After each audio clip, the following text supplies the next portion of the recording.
My name's Kelly and welcome to our first Spirited Away book club study.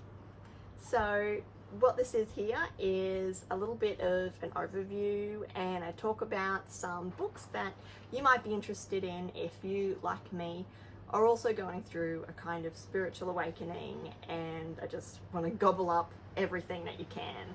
You're probably self-teaching, you're probably interested in science and history and mythology and art and all things kind of woo-woo and philosophical.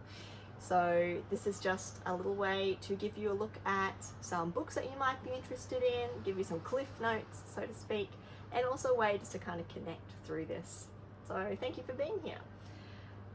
As I said, my name's Kelly. I'm on Turrbal Yagara land in Meanjin, Brisbane, Australia, and I acknowledge the elders past, present and emerging, their creation spirits. I acknowledge that this is and always has been, always will be Aboriginal land. Sovereignty was never ceded. I am bringing today Michael Singer's The Surrender Experiment to our channel. So the reason why I chose this book first isn't because it's my favorite or it was particularly influential or anything, but I did find The Surrender Experiment, which is Michael Singer's method for living his life and the story of how his life unfolded following this method, to be really useful, not just as a way, not just as something to consider for yourself, but as a lens to look back at your life so far as well. So I am pretty skeptical, or have been in the past anyway, whenever I read books or hear about kind of, magical thinking. I'm always looking for, yeah, but you can just explain that like this. Or yeah, well, of course it happened. That wasn't God or the universe. Or I'm constantly trying to pick these theories apart. I don't mean to be such a Grinch. I was just trained to be skeptical and analytical my whole life. My mum would walk past billboards on the street and point them out and say, now this is how that ad is manipulating you. And this is how this person's sales technique is, getting you to think a certain way, but it's not. And so really, my whole life was just constantly critiquing and deconstructing. And sometimes it's hard to turn that off. And maybe I don't want to turn it off all the time anyway. But reading Michael Singer's Surrender Experiment, I was constantly looking for ways to undermine what he was saying. And yet, when I looked back at my own life and the places where I had inadvertently been joining in on the surrender experiment, or brief moments of it, I thought, wow, some truly miraculous things came out of that. And I'm excited to talk about that and give you guys a bit of a framework for how you might use that lens to look back at your life and think about whether or not you want to surrender moving forward. So what is the surrender experiment? I'll talk about it hand in hand with another one of his books called The Untethered Soul, because you can read them as sister pieces. They were written around the same time and they deal with the same stuff. So the surrender experiment is kind of like a memoir. Well, it is a memoir, but almost an autobiography too, because it covers many, many decades of his life. So Michael Singer is about Mickey, as he calls himself, realization that he is not his thoughts. So he develops a kind of self-awareness, which I'll talk about soon, that pushes him to all other kinds of epiphanies and spontaneous spiritual awakenings. These compel him to live his life by what he calls the surrender experiment. It's the idea that you just let the universe tell you what to do. You follow signs, you follow prompts, you let people give you projects, you let things fall into your lap and you work at them as hard as you can and you follow them through. And he just wanted to see what would happen if he relinquished all control over his life, surrendered to the flow of what was going on. The Untethered Soul then is about how he got into that state. So the meditation techniques, the philosophies, the state of mind, everything that helped him find peace through meditation, and then enlightenment and peace through service out in the world, which he came to do through the surrender experiment.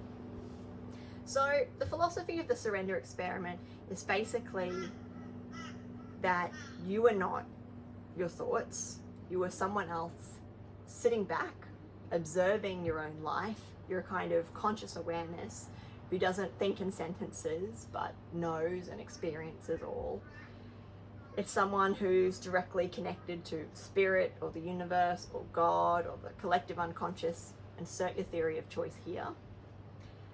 And then it goes on to suggest that if we surrender to the universe, let it tell us what to do, if we don't listen to our thoughts, if we don't fall into our habits, if we don't listen to the construct that's put over us, miraculous things can happen in our lives. So I'll break it down. So the surrender experiment follows Mickey, as he calls himself in the book, from his normal everyday life, where he's a PhD candidate in economics, he's on the track to the tenure track, he's married, he's a pretty happy, easygoing guy. So no traumatic awakenings here. But after he has his epiphany and his life changes, internally at least, and he comes up with the surrender experiment, he ends up letting the universe guide him and give him jobs. And that sees him meditating out in the woods, inadvertently building a church or a meditation space. He becomes a software developer and then later a multi-millionaire and a best-selling author. So it starts with Mickey having a casual conversation with his brother-in-law on the couch. And as he's talking, he has an epiphany that he's aware of his thoughts. He can hear himself thinking. He becomes conscious of that internal monologue. And you've probably all had that moment at some point, right? Where you're thinking, and you're like, oh, I'm walking around, I'm talking to myself, and then you find yourself talking to the voice in your head, but as the voice in your head, and you're aware that there's a stream of consciousness going on, right? But he takes us a little bit further and becomes quite fixated on the idea, because he realizes that if he has a stream of thoughts, who's listening to those thoughts then? Because he starts to see his consciousness as kind of split. Because he can, it sounds creepy, but he's really like a very stable person. Except for, the massive life change that happens in the book. But it all works out, so we'll go with it. But he starts to see himself as split. So he can see that he's got this stream of consciousness going on, this internal monologue. But then there's this person who's sitting back, and he calls it the seat of awareness. But a person who's back here, who's just listening and observing and watching everything going on. An existence or a being or a part of yourself, maybe higher self, use the language of your choice here, but a part of yourself that is just aware of what's going on, that doesn't think in sentences, that just knows, that just feels, that just senses and just is there. And then he goes, oh, so that's me. These thoughts aren't me. This is like a movie I've projected. It's a book I'm reading. I am this witness person way up the back here. So he starts to see the thoughts in his head as this kind of annoying roommate who's constantly chattering and narrating everything and going on. And it starts to drive him nuts. So he starts to meditate to silence his thoughts. And any meditation book will talk to you about the benefit of silencing your thoughts, finding that silence. This part of the book isn't original, but his motivation is pretty interesting, how he becomes almost annoyed beyond comprehension with himself.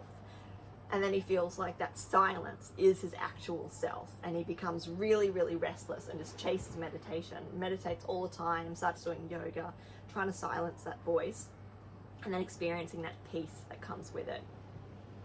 He starts to feel really euphoric during meditation when he finds that peace. He starts to feel love. I guess some people would call it like connection to source, like a sense of wholeness or shedding the ego.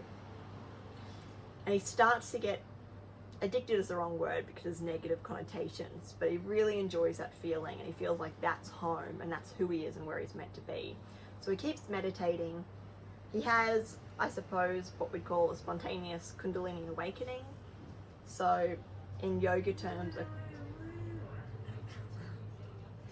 Kundalini awakening is a yoga term, or part of that philosophy, for when the energy that's circulating through your body becomes unblocked and it becomes more powerful. And often people who experience this describe their third eye opening up, or energy coming out of their third eye as the energy circulates through them and out of them. So he has that, and it just makes him feel more awake and enlightened, and he starts to see the world differently. And he decides that one of the ways of silencing the voice in his head is to just accept the way that things are, to not try to fight them, to not let the voice in your head narrate and resist everything going on. So he gives the example of, if it's raining, you're thinking in your head, oh no, it's raining today, look at the rain. And then your mind's going on, resisting narrating the rain. But he says, actually, if I just accept everything, there's less noise. He says, I simply replaced all the meaningless noise with, look how beautiful, it's raining. And then he found that he could sit more quietly with everything that was going on without having to narrate it so much.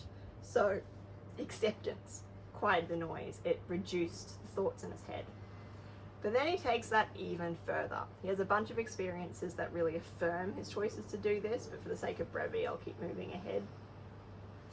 But he decides, what if I just ignored all of my preferences and all of my annoyances? What if I stopped complaining about things? What if I stopped saying this is too hard, or I don't want to do this today? He says, if my preferences were not leading me, what would happen to me? These questions did not scare me, they fascinated me. I didn't want to be in charge of my life. I wanted to be free to soar far beyond myself. I began to see this as a great experiment. What would happen to me if I just inwardly surrendered my resistance and let the flow of life be in charge? The rules of the experiment were very simple. If life brought events in front of me, I would treat them as if they came to take me beyond myself. If my personal self complained, I would use each opportunity to simply let him go and surrender to what life was presenting me. This was the birth of what I came to call the surrender experiment, and I was totally prepared to see where it would take me. I don't think he was prepared to see where it would take him, because where it takes him is insane. Oh, just as I looked up at the screen, I saw my life path number come up. Can't wait to talk about numerology another time. So, that in a nutshell is the premise of the surrender experiment.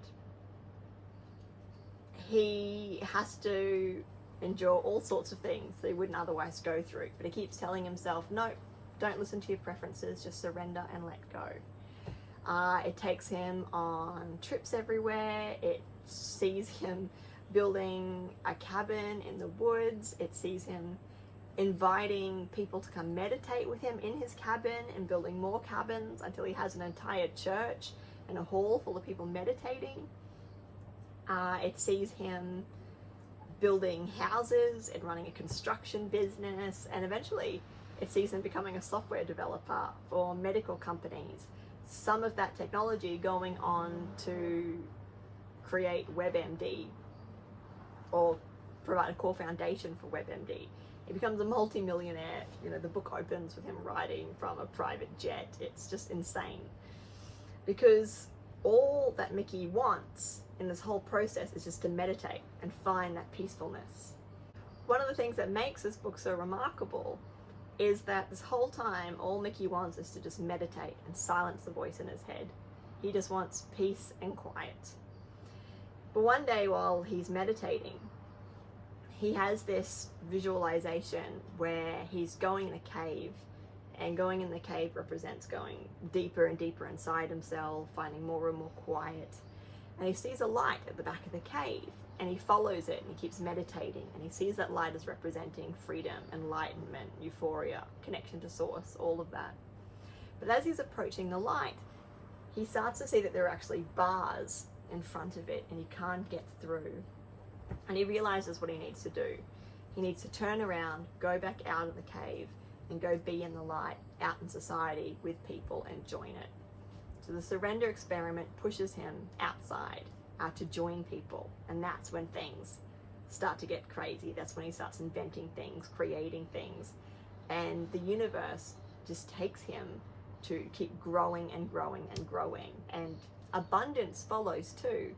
It's not like the universe is saying, okay, I want you to, scrub floors of kitchen shelters. It says, look, here's the most good that you can do.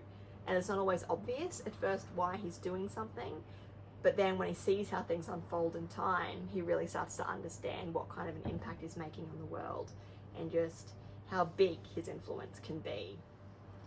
I wanted to talk a bit about my experience reading the book because I'm really becoming more of a convert to this whole surrender experiment idea. And that's totally not me. Like, I have been such a control freak in my life. I hate not having a plan or not knowing where I'm going. And since I became a mum, and since I kind of became disillusioned with my own academic track, since I had a life change being with my now husband and all of that, I all of a sudden don't have a plan. Like, my life is on its head. I'm like, where am I going next? And I'm giving the surrender thing a go. I started reading the book because I was watching a YouTube video from Christina Lopes. She's really cool, so check her out. Put a link in the bio, in the info section, whatever that place is. So somebody asked her on a Q&A, what's the difference between, deliberately manifesting something versus kind of going with the flow? And she mentions the surrender experiment. And she says, look, yes, you can do the whole write your intentions down, work really hard at a goal, tell the universe what you want, and you can manifest things that way. But she said sometimes a much better way to manifest is through the surrender experiment, and that is to just let go. And the idea is that the universe knows better than you. It knows you better than yourself. It knows what you actually want. Obviously, knowing yourself and having some self-awareness is great, because then when what you want comes up, you know to appreciate it. But then again, the surrender experiment is about not complaining. So you let the universe surprise you and prove you wrong. But she says going through the surrender experiment can just have so much more ease. You have faith in yourself, you have faith in the universe. And also, the coders of the universe, or angels, or however you want to see what's going on, knows better than you do. And you just submit to that. And I was thinking, yeah, but if you work really hard at anything, aren't you going to get places anyway? Like, if you don't complain and you work hard and you're nice to people, like, aren't you going to get places anyway? And then I realized, actually, maybe not. I'm sure a lot of people feel very frustrated because they feel like they're doing everything right and they're living in service, but they're stuck still. And maybe that's because there's an element of surrendering and following the new path and keep moving around and diverting isn't working out, or I don't know. I'm not a life coach. I don't mean to give people advice there. I'm just curious about how that might play out in real life. So I was thinking about it. But then I looked back and thought, actually, I have already surrendered in the past. And I could come up with a couple of examples, but one of the ones that's really miraculous is to do with my editing business and finding family. So I really like to share this story. So I just had my first child. I was still trying to finish my PhD. I was just finishing up, actually. It was very hard for me to work or anything, and I wasn't sure what I was going to do next. And a uni pal called me up out of the blue and said, hey, do you want to do some writing and editing with me? I could use some help. I thought of you. I thought you'd be great. By the way, you should also have your own editing website. You should have your own freelance editing business, and it'll go like this. And my friend Emma, I'll link to her too, Emma Makepeace. She's awesome. She's an alignment coach. But she's just one of those people, for some reason, I just always believed. I don't know why. She'd say something to me and I'd be like, yep, I don't know why. I just 100% believe you. That sounds right. And this call wasn't any different. She just went, yep, this is what you should do. And I went, okay. Within about a week, I built my website. Through word of mouth alone, I've had new clients all the time. Like, they just find me. They're all nice people too. I get to do work on my own time. I've not paid a cent on advertising. It's all just work, and it's amazing. I was thinking, I'll need to buy a Facebook ad or put flyers up around university campuses or try to get people on board somehow. But no. Like, I started off an academic thesis editing, just through word of mouth. That took off. And then that just naturally kind of moved into website editing and social media stuff and writing emails. I've even designed, edited, and published a book. Like, just insane the way that blew up. But that's not even the cool thing about how just surrendering to this worked. The really cool thing is that I was trying to look for family for a long time. Well, I don't know if I was really trying to look for family, but if I'm honest with myself, I think that's what I was doing. So I grew up with my mum and my little brother. I didn't really know any other family members. I don't know my dad, so I don't really know like where I come from. My mum doesn't like talking about her history, so I didn't really know what was going on with me in terms of my ancestral line. And I was always just curious about that. So I did one of those DNA tests where you spit in a thing and they give you your ethnicity report. It was just kind of for a bit of fun, and I just thought I'll try to find out anything I can. So I spat in the tube. Some results popped up on Ancestry.com. I'm not advertising for them, by the way. They're very annoying, but this is still interesting. You know, I could populate a bit of a family tree. I went pretty far back to like clans in Scotland, found out I'm related to a lot of murderers and thieves and traitors. So that was interesting. That was about as far as it went. I went, yeah, all right, cool. That was an interesting learning experiment. Years later, I just felt like doing it again. I was getting really interested into like interested in like spirituality, and I was wondering if I might have spiritual gifts, or I was reading about like ancestral bloodlines and how there might be a particular family line that you're more like or you inherited from in terms of like spirituality. I don't know. I was just interested in it. So I went back onto Ancestry.com and I thought, oh, maybe I can find like, you know, a great-great-grandmother who was a witch or something. Maybe that would be fun to know about. Nothing really came out about it. But then a week later, a great aunt emailed me, and she only found me through my editing website. So, I like this bookmark. This is from James R. Eads. So yeah, so I was opening up my editing website, someone got into the contact form, and I was reading it. I'm like, oh yeah, hi Kelly. It's like, oh, I'm your mother's father's sister. And she found me because I had, you know, my contact form and my photo and my university email address and or credentials and everything up there. And I was like, oh my gosh. Sorry, I had to run away, but this time I have a baby with me again. I realized that I didn't actually introduce Luke, did I? I guess I'm gonna have a lot of you around. There's a lesson on surrendering, I guess, I suppose. I'm not gonna be able to do this without him. You're my emotional support and my co-host. But this is Luke. He is, oh, it was a huge burp. We're about to throw up on camera. No. This is Luke. He is my second baby, and you are so cute and sweet. I want to talk about deities and all that kind of stuff, and spirit babies. I might talk about spirit babies next, actually. But his name means light, as you probably know, or light or light bringer. And it was a name that I hadn't decided to call him before he was born. I never even considered the name Luke before. Wasn't particularly a favorite name or a name I cared about at all.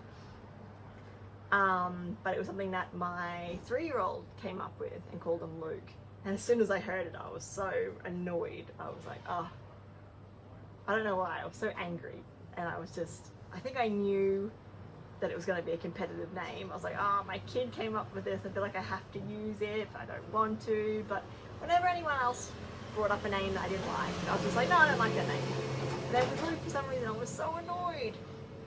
I think it's also because one of my favourite names, which also suited him, which my husband was on board with, was like so in reach, and I almost was able to name him that, and then I was like, oh, now I got to consider Luke. And I was talking to my husband about it a couple of days after this one was born, and he said, well, it's okay, we'll use the other name you came up with, that's great, I like that too. was like, all right, let me sleep on it. And I was thinking about it, and I was trying to tune in and attach to my intuition and my guides or whatever. And they were like, his name's Luke. I was like, really? And they said, yep. And they were like, you can name him whatever you want, but his name is Luke. I was like, okay. And so I looked it up, I did some more research, and I really got on board with it, and I love it so much. Now I don't know how you could be called anything else. But anyway, sorry, that was a long story. I'm so glad that you're here with me and bringing me light. Oh yeah, I remember why I told it now. So a couple of days after he was born, I finally got back into reading a book that I had been reading before I went into labour. And it was Doreen Virtue's Angels and Ascended Masters one, where she talks about all the different entities that she's communicated with and how to get in touch with them. And the last page that I had read before I went into labour was a prayer to the goddess Diana. And the last line of the prayer was, let my life be full of light. And then I named you Luke. And then you were born. How cool was that? So yes, I met my great aunt, and she put me in touch with my grandfather, and he's so cool. Like, I don't really know how to express this without sounding stupid or facetious, but he's interested in a lot of the things that I am interested in, as in like all this. He just, like, we're friends. It makes me feel like I come from someplace. It makes my whole kind of awakening journey make a bit of sense to me as well. And he was not this way at all. Like, when my mum knew him, he was, you know, a hard-working cab driver, and he was the more, you know, authoritative parent of the two of my mum's parents. And so when I thought that I might have a connection with someone, and I thought just, you know, inherited connection, I didn't think I'd actually meet anyone. When I thought that I might have a connection with someone, I confess I was being a bit sexist. I was looking for women. But then I found my mum's dad, who is so, like, kind and open-minded and gifted. And yeah, I can't believe that. And to think that this all came about step by step because a friend called me and said, do this, make an editing website, be an editor, be a freelance editor. And I just went, yep. And I surrendered to that. I went with the flow. I went, okay, I'm gonna do that. And it's almost like I was unconsciously telling the universe, I want family, I want a sense of connection, I want to know what my spiritual heritage is, and I need a job that I can do while looking after my kids at home. I didn't actually say any of that out loud, but it's like I said that and transmitted it, because those were things that I actually wanted. And the universe went, okay, Emma's tuned in, she's going to give you a call. She's going to tell you how to get on track. And I listened to it, and effortlessly, all of this is unfolded. Like, I have a job, I have a small business, and I have never solicited anyone. I've never advertised myself. I haven't. All I've done is the work. Like, I made the website, the work comes to me, I answer the email, I make the phone calls to talk to my granddad, my grandfather, and that's it. I don't really know how else to kind of express to myself even. I was going to say to you, but express to me. I don't know how to express to myself just how unfathomable it is to me that these little steps just brought everything I wanted together. Like, I have family, I have somewhere I belong. That's, you know, not just the family that I made for myself. And I feel like I'm kind of get to heal the past a little bit and look back in time. So that's why I love the surrender experiment. Sounds really silly, but I mean, just looking back at my life, I've gone, okay, I can see where having surrendered in the past before really worked out for me. And so I'm not going to do the Michael Singer thing and just completely let go to the universe. I mean, I'm trying to build my faith and all those things, but, you know, I still have to be responsible to my babies and to my husband. And, you know, like, pay taxes, I guess. But I'm going to try to just, like, let go as much as I can I'm trying to develop my intuition as well. I'm trying to, you know, think more with my heart instead of my head. That's hard for me. I very much have historically been a head thinker person, but I'm going to try some new ways, because so far it's just been not only what I asked for, but what I should have asked for, and then more. Let's try to surrender. So, questions for yourself then, maybe. You know, ask yourselves, where have I already surrendered? See, it might not be a matter of thinking, where can I surrender next, but where have I already surrendered? Where have I taken a prompt? Where have I done what someone else has asked? Where have I had a stranger walk into my life and say, do this? You know, where is something just come in and I've gone, okay, what if I just said yes and given it a go? I'm not saying there are going to be immediate results. Maybe it's something where you thought, oh yeah, a friend invited me over to their cabin for the weekend and I wasn't going to go. So I relented and then I met my future wife or something. I don't know. But think about it, like go back. Like, when have I gone with the flow? When have I said yes? When have I surrendered? And what happened? What came out of it? Because maybe you'll find out that you've already done this and that it worked out for you.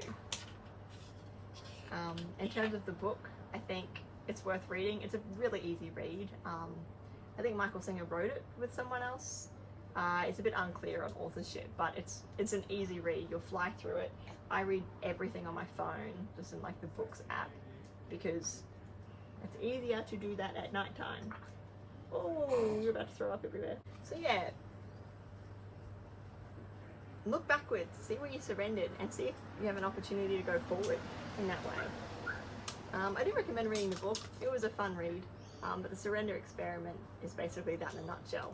Go for it. Let the universe tell you what to do and see what happens. You know, sometimes maybe nothing will happen. Sometimes the only difference is you drove a different way home. But you know, I found with certain things, it's just amazing. Yeah.